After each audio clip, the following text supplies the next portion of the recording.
بسم الله الرحمن الرحیم. امروز 15 آذر 1403 ساعت 7:30 شب، نانوایی سنگک شهر، دستگاه تبریزسام. این کیفیت خمیره. علی آقا یه دونه نون نشون بده. علی آقا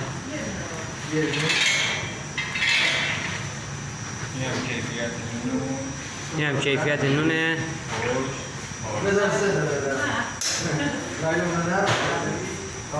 بچه نونایی که میبینی یه خورده سوراخه، خودم با چاقو زدم. ببینید بگن نون پاره نیست.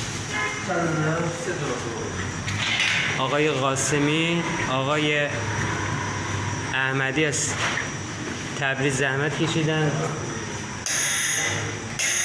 دستگاه برای ما آوردن با مدیریت آقای شهرام زارعی. واقعا خیلی خوبه کارشون، ما ازشون راضی بودیم، خدا ازشون راضی باشه. بچه دقت کنید، با این دستگاه خمیر هر چقدر نرمتر باشه نون بهتری به دست میارید. ببینید بچه، علی آقا نون نشون بده.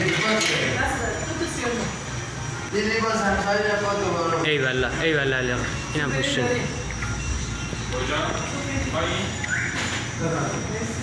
بچه ببینید